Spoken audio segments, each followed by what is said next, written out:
आमिर साहब, बिल्कुल ये अभी जाहिद हुसैन साहब बड़ी डिटेल में सारी चीज़ों को बयान कर रहे थे। वो इन्फ्लेशन का मैं जिक्र आपसे करूंगा सर, कि इकदामात उठाने पड़ेंगे और इकदामात उठाने चाहिए, लेकिन उसके बावजूद आने वाले वक्तों में थोड़ी मुश्किल होगी। कल आपने सर वज़ीर आज़म साहब की गुफ्तगू भी सुनी होगी कि हमें 1.2 अरब डॉलर मिल तो गया है, लेकिन वो बहुत कड़ी शराइत में मिला, हमें इस पर ज़्यादा खुशी या शादियाने नहीं बजाने चाहिए। जी यकीनन कड़ी शराइत पे मिला, लेकिन मैं भी जो जाहिद साहब की गुफ्तगू सुन रहा था वक्फे से पहले, और जिन इश्यूज़ की ये निशानदेही की टैक्स बेस छोटा है, और फिर इसमें मैं इजाफा कर दूँ कि जी हमारी एक्सपोर्ट्स जो हैं कम हैं, हम एक्सपोर्टेबल आइटम्स कम बनाते हैं और हमारी इंपोर्ट बेस जो है कंजम्पशन होती है सारी। तो जाहिद साहब की मुझे ये बात से याद आया कि जब मैंने प्रोफेशन का आगाज़ किया तो 1990 में जाहिद साहब, तब भी यही इशूज़ थे। और ये हमारा एक कलेक्टिव फेलियर है हमारी हुक्मरान अशराफिया का, कि उन कहते हैं ना मसाइल को, ये कोई इसमें रॉकेट साइंस नहीं है।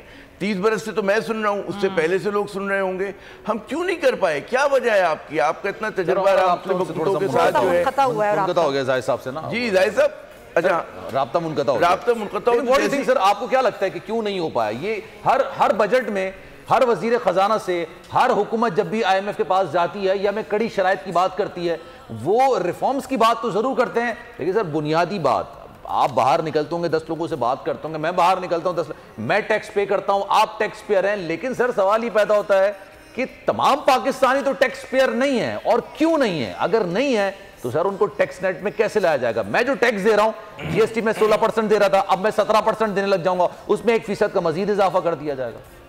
अच्छा देखिए, दिलचस्प बात ये कि हर पाकिस्तानी टैक्स दे रहा है। हमारे यहाँ ओप्रेसिव कहते हैं ना इनडायरेक्ट टैक्सेशन है। जब भी हम कोई चीज़ खरीदते हैं हम कुछ ना कुछ टैक्स दे रहे होते हैं। हम तेल डलवाते हैं, हम साबुन खरीद रहे होते हैं, हम जो भी चीज़ लें उसके ऊपर टैक्स होते हैं। बाहर खाना खाते हैं उसका टैक्स देते हैं, जो कभी प्रोविंशियल गवर्नमेंट को जाते हैं और कभी जो है वो दुकानदार या वो लोग खुद खा जाते हैं।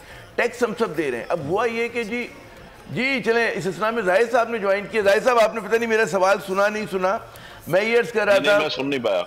हाँ मैं ये अर्ज कर रहा था, सवाल क्या था, मैंने कहा जिन इश्यूज़ की आपने निशानदेही की थी कि जी टैक्स बेस लो है, तो वो तो मैंने जब कैरियर का आगाज़ किया तो 1990 में, तब से हैं ये इश्यूज़। तो क्या वजह है कि हमारी, आपने इतनी गवर्नमेंट्स के साथ काम किया है कि हमारी हुक्मरान अशराफिया के कलेक्टिव फेलियर है, हम क्यों नहीं एड्रेस कर पाते कि जी एक्सपोर्टेबल आइटम्स को बढ़ाएं, इंपोर्ट बेस्ड कंजम्पशन ना हो और हमारा टैक्स नेट बढ़ रहा हो? आपका क्या तज़किया कहता है इसमें? जी देखिए, बात यह है कि ये जो आपने अभी जैसे कहा कि जब आपने कैरियर ज्वाइन किया तो तब से ये मसाइल है, तो तब से ही तो ये मसाइल बढ़ते चले जा रहे हैं, और बढ़ते बढ़ते आज हम इस नहज पे पहुंच गए हैं कि हम डिफॉल्ट के बिल्कुल दहाने पे खड़े थे और वहां से हम बाल बाल बचे हैं। तो इस सिचुएशन में अगर हम बाल बाल बचे हैं तो खुशी करना तो बनता है, प्राइम मिनिस्टर को क्रेडिट देना तो बनता है, लेकिन साथ ही साथ मातम करना भी बनता है कि आया हम इस नहज पे पहुंचे क्यों। बात यह है कि आज हमें IMF कह रहा है कि जी इकोनॉमी को डॉक्यूमेंट करें। हम क्या करते हैं कि इकोनॉमी को डॉक्यूमेंट करने की बजाय नॉन फाइलर का एक कॉन्सेप्ट उसमें इंट्रोड्यूस करवा देते हैं सिस्टम में। अच्छा, वो कहते हैं कि जी टैक्स बेस अपना बढ़ाएं, हम टैक्स बेस बढ़ाने की बजाय टैक्स रेट बढ़ा देते हैं।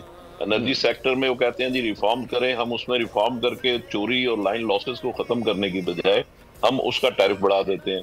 और मईशत को वो कहते हैं 80 इदारे आपके जो हैं जो प्राइवेटाइज करें, जो कि लॉस कर रहे हैं 800 अरब रुपए का, जो प्राइम मिनिस्टर ने खुद पिछले 3-4 दिन से अपनी तकरीरों में कह रहे हैं कि हमारे इदारे जो है वो लॉस कर रहे हैं।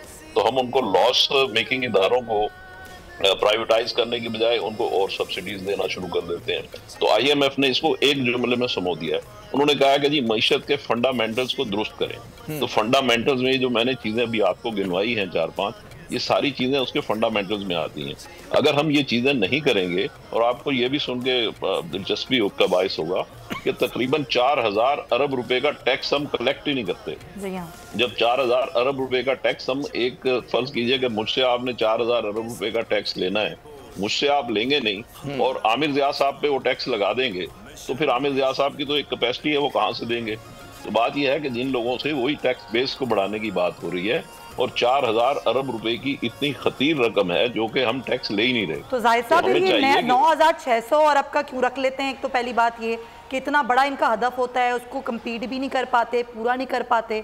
और जो आप बात कर रहे हैं कि टैक्स नेट में लोग नहीं आ पाते, इनकी कोई पॉलिसीज नहीं है, वो तो जन्नत में रह रहे हैं। फिर तो जो हमारा इकोनॉमी का साइज है ना, उस साइज के हिसाब से हमारा जो रेवेन्यू टारगेट होना चाहिए वो 12000 अरब रुपए होना चाहिए। और 12000 अरब रुपए की जब हम 9400 अरब रुपए का जो हमने भी रेवेन्यू टारगेट रखा है, वो भी मुझे अचीव होता नजर नहीं आ रहा। तो बात यह है कि हम वही मरे शाहमदार वाली बात है कि उन्हीं तबकों से, उन्हीं लोगों से जूस निकालते रहना है, तो वो फिर कहां तक दे पाएंगे? वो नहीं दे पाएंगे। ये बताइए कि तो ये जी मैं खता कलामी मैं कह रहा हूँ, ये जो आपने बिल्कुल दुरुस्त कहा कि उन्हीं सेक्टर्स को ज़्यादातर देखें ना, कॉर्पोरेट सेक्टर को, जो ऑर्गेनाइज सेक्टर है उस पर बोझ डाला जाता है टैक्स का।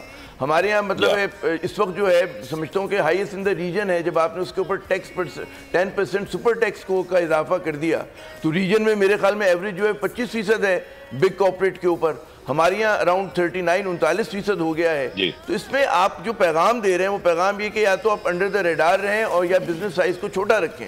तो ये बड़े बिजनेसेस हमारी हैं, कैसे फिर वो कैसे एफडीआई आएगा, कैसे वो मजीद एक्सपेंशन करेंगे? ये बड़ा एक चैलेंजिंग सूरत हाल है। क्या आपकी थॉट्स हैं इस पे, इस इम्पोजिशन ऑफ सुपर टैक्स? यही जी मैं ये कह रहा हूँ कि ठीक है, जिन लोगों ने बहुत नफे कमाए हैं, हमारे बैंक्स ने बड़े नफे कमाए हैं, सीमेंट इंडस्ट्री ने बड़े नफे कमाए हैं, ऑटोमोबाइल इंडस्ट्री ने बड़े नफे कमाए हैं, अगर वो कमाए हैं तो वो उसमें कुछ कंट्रीब्यूट करते हैं in shape of super tax, तो जाहिर है उन्होंने नफे में से देना है। असल में जो डायरेक्ट टैक्स का कॉन्सेप्ट है वो तो यही है ना कि आप अपने नफे में से देंगे, तो वो तो बिल्कुल जायज बात है। अगर इस वक्त मुल्क मुश्किल सूरत हाल में है तो उसमें वो लोग कुछ कंट्रीब्यूट करेंगे, इसमें मैं समझता हूँ कोई बुरी बात नहीं है। असल बुरी बात किस चीज में है? जो सेल्स टैक्स में है। जब हम सेल्स टैक्स का रेट बढ़ाते चले जाते हैं तो मेरा ड्राइवर भी वही टैक्स दे रहा है और मैं भी वही टैक्स दे रहा हूँ, और जब ये सिचुएशन होगी तो जाहिर है ड्राइवर की तो एक कैपेसिटी है और वो इन्फ्लेशन का बाइस बनेगा। तो जरूरत इस चीज की है कि आप डायरेक्ट टैक्स पे आए। हमारा जो तकरीबन 80% टैक्स रिकवरी है वो सारी इनडायरेक्ट टैक्सेस से है, डायरेक्ट टैक्सेस से नहीं है। तो जब वो इनडायरेक्ट टैक्स हम वसूल करते हैं वो तो एक जबरी भत्ता होता है कि आप वो खरीदारी के ऊपर टैक्स लगा देते हैं, इनकम पे टैक्स नहीं होता। तो बात करें ना, वही कि हर पाकिस्तानी टैक्स देता है, वो ये जीएसटी की मद में दे रहा है या सेल्स टैक्स की मद में दे रहा है, लेकिन डायरेक्ट टैक्स वो ज्यादातर लोग नहीं दे रहा है। लेकिन एक ब्रेक लेना सर, क्योंकि ट्रांसमिशन का सिलसिला जारी रहेगा। हमारे साथ जाहिद हुसैन साहब मौजूद है, आपका बहुत शुक्रिया। आमिर ज़िया साहब, अगली ट्रांसमिशन अगले घंटे की जो ट्रांसमिशन है उसमें भी हमारे साथ मौजूद हो। अपना घर मईशत का पहिया भी घूमेगा, मजदूर भी सर उठा के जिएगा, खेतों में हरियाली लहराएगी, किसान भी खुशियां समेटेगा, वक्त गुजर उम्मीद के चिराग जलते रहेंगे, महंगाई से भी जान छूटेगी, फैसले की घड़ी पाकिस्तान जीता है और पाकिस्तान ही जीतेगा। बोल बनेगा अवामी मसाइल की आवाज, बात होगी मसाइल की लेकिन हल के साथ। देखिए खुसूसी नशरियात मिशन मईशत बुध के रोज 1 बजे सिर्फ बोल न्यूज पर। सब्सक्राइब करें और बेल दबाएं ताकि कोई खबर रह न जाए।